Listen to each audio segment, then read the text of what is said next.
Hello everyone, good morning. আমরা যেহেতু পিসি বাড়িতে এসেছি, তো যেদিন এসেছি সেই দিনই দেখো আবার হচ্ছে পুজো দিতে যাওয়ার ছিল। তো দেখো আমরা সবাই রেডি হয়ে গেছি আর এখন হচ্ছে বেরোবো। তো চলো যাওয়া যাক। কোথায় যাচ্ছি সেটা আশা করি তোমরা টাইটেল আর থাম্বনেইল দেখে বুঝতে পেরে গেছো অলরেডি। তো চলো, আমরা দেখো টোটো রিজার্ভ করেছিল পিসিরা, তো সেখানে আমরা সবাই মিলে উঠে গেছি। আর দেখো অনেকক্ষণ বাদে আমরা চলেও এসেছি। তো হ্যাঁ, আমরা কচুয়া ধামে গেছিলাম সেখানে পুজো দিতে। তো সেখানেই দেখো, আর খুব সুন্দর জায়গাটা। আর মানে মানে বেশি ভিড় ছিল না আর কি, অনেক বড় জায়গা ছিল। তো দেখো আমার যেহেতু একটা মানসিক ছিল টিপের, সেই জন্য এখানে একটা টিপের জন্য টিকিট কাটতে হয়েছিল। তো সেই জন্য ও টিকিট কেটে নিয়ে তারপরে এখানে আমরা সবাই মিলে গেলাম হচ্ছে একটা দোকানে, সেখানে হচ্ছে জুতো টুতো রেখে, তো তার পেছনে এই পুকুরটা ছিল।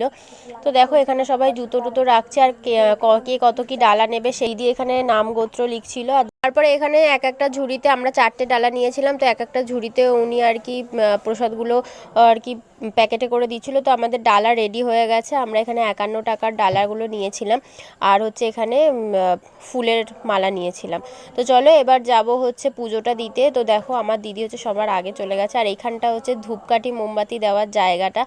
তো চলো এবার দেখি, কিছুটা লাইন পড়েছিল, তো বেশিক্ষণ লাগেনি, ভালো করেই পুজো দিয়েছি। আর এখান থেকে তোমাদের দেখাচ্ছিলাম ঠাকুরকে। তো খুব ভালো জায়গা, খুব মানে একটা শান্তির জায়গা ওখানে। তো আমার পুজো দেওয়া হয়ে গেছে, আমি এই পাশে এসে দাঁড়িয়েছি, দিদি মা ওরা পুজো দিচ্ছে। তারপরে এখানে এসে একটুখানি দাঁড়ালাম, যেহেতু ওরা পুজো দিচ্ছিল তাই জন্য পেছনে এসে তোমাদের দেখানোর জন্য। আমার দেখো পুজো দেওয়া হয়ে গেছে এখানে। এবার যাব ধূপকাঠি আর মোমবাতি যেখানে ওখানে জ্বালাতে হবে, তো সেইখানে চলো যাওয়া যাক। তো চলো এবার ধূপকাঠি আর মোমবাতিটা জ্বালিয়ে নিই। এখানে আমি ধূপকাঠি মোমবাতি জ্বালাচ্ছিলাম, আর হচ্ছে মা ভিডিও করে দিচ্ছিল আমাকে। তো ধূপকাঠি মোমবাতি জ্বালানো হয়ে যাওয়ার পর এদিকে দেখো সোনাও হচ্ছে ধূপকাঠি একটা জ্বালিয়েছে, এটা আমার কাছ থেকে নিয়েছিল। তারপরে চলো এবার ধূপকাঠি মোমবাতি জ্বালিয়ে ঠাকুরকে প্রণাম করে যাব হচ্ছে ঠাকুরের মাথায় আর কি জল ঢালার জন্য।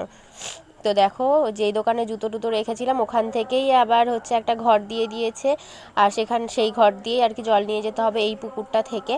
তো তার আগে দিদিরও একটা মানসিক ছিল, মানে মানসিক বলতে দিদি আর কি মা গঙ্গাকে আর কি পুজো দেওয়ার জন্য যা যা নিয়ম করতে হয় সেই নিয়ম করে দিদি পুজোটা দিয়ে দিল মা গঙ্গার উদ্দেশ্যে। তারপরে ও জল ভরে নিল, আর তারপরে আমি আর পিসিও জল ভরে নিলাম এখান থেকে। তো চলো এবার যাব জল ঢালতে। তো এখানে আমি প্রথমে মালা পরিয়ে নিলাম, তারপরে বেলপাতা দিয়েছি, আর তারপরে হচ্ছে জল ঢেলেছি, আমি আর মা মিলে জল ঢেলেছি। এখানে হচ্ছে আমাকে শুভ ভিডিও করে দিয়েছিল, দেখো আমি আর মা মিলে জল ঢালছি। তারপরে হচ্ছে শুভ একটুখানি জল ঢাললো। তো চলো এবার যাব হচ্ছে, দেখো ঠাকুরের আরতি হচ্ছে, এখানে প্রচুর ভিড় হয়ে গেছিলো। আর প্রথমে সামনের দিকে তো জায়গাই পাইনি বসার জন্য, তো সেই জন্য পেছনের দিকে গেছিলাম। আর সামনে হচ্ছে যেই আরতির যেই তাপ সেই দিচ্ছিল, তো এবার সেইটা নিয়ে তারপরে পেছনের দিকে গিয়ে দাঁড়িয়ে পুরো ভালো করে আরতি দেখেছি। খুব ভালো করে আর কি আরতি হয়েছিল এখানে, আর খুব ভালো আর কি লেগেছে, যে সব পদ্ধতিগুলো খুব সুন্দর লেগেছে।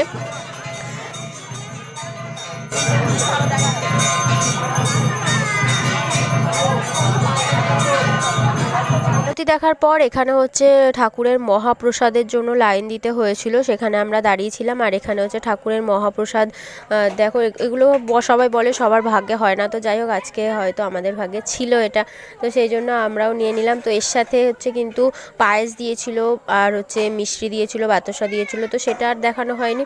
তো এখন আছে কিন্তু আমরা যেই দুপুরবেলার খাওয়ার যে কুপন কেটেছিলাম প্রসাদের ভোগ পাওয়ার জন্য, তো সেই কুপনের লাইনে দাঁড়িয়ে এবার হচ্ছে ভেতরে ঢুকিয়েছে।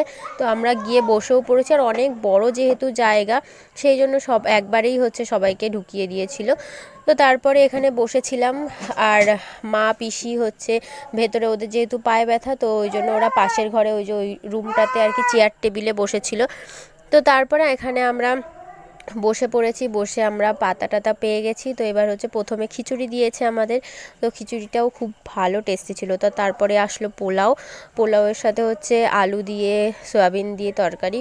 তো যাই হোক ঠাকুরের ভোগ যেহেতু সব কিছুই খুব ভালো হয়েছিল, সব কিছুই খুব ভালো খেতে ছিল। তারপরে দিল হচ্ছে পায়েস, যেটা তো আমার খুব মানে ভালো লাগে আর কি ভোগের পায়েস খেতে। তারপরে দেখো আমরা যেহেতু টোটোতে এখানে টোটো পার্কিংয়ে ছিল সেখানে এসে দেখি এখানে প্রচুর হনুমান ছিল আর হনুমানের প্রচুর বাচ্চাও হয়েছিল, ওই দেখো লাফিয়ে লাফিয়ে যাচ্ছে।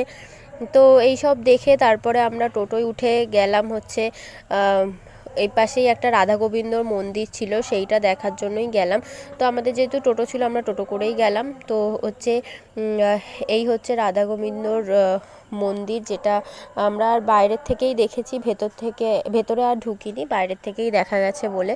তো খুব ভালো লেগেছে আর কি জায়গাটা কিন্তু। তো তারপরে এখানে কোথায় যাব, একটা পাশেই একটা শান্তিধাম বলে একটা পার্ক ছিল, তারপরে সেই জায়গাতে গেলাম, গিয়ে দেখলাম খুব ভালো জায়গা, এখানে 20 টাকা করে টিকিট নিল পার হেড। তা এখানে প্রচুর গাছপালা ছিল, সেই জন্য খুব ভালো আর কি মানে লেগেছে, যেহেতু গাছপালা চারিপাশে ছিল।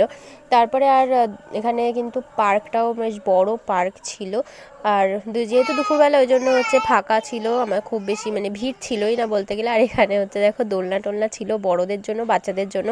তো আমরা গিয়ে তো প্রথমে দোলনাতেই গেল, ওই দেখো দিদি বসেছে, আমিও দোলনাতে বসে পড়েছি।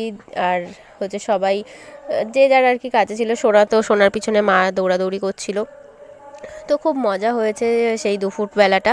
তারপরে সেই মজা করতে করতে ওখানে 1.5 ঘন্টা আর কি মজা করলাম। তারপরে এদিকে দিদি ওর বসে পড়েছিল, ও ব্যথা পেয়েছিল একটু, যাই হোক। তো আমরা এখানে দোলনা চড়ছিলাম, তারপরে সোনা ওইদিকে স্লিপ ক্লিপ চড়ছিল। যাই হোক, আজকের ভিডিওটা তাহলে এখানেই শেষ করছি। ভিডিওটা ভালো লাগলে অবশ্যই লাইক করো, কমেন্ট করো, আর অবশ্যই চ্যানেলটাকে সাবস্ক্রাইব করতে একদম ভুলবে না। তো চলো আজকের ভিডিওটা এই পর্যন্ত, টাটা।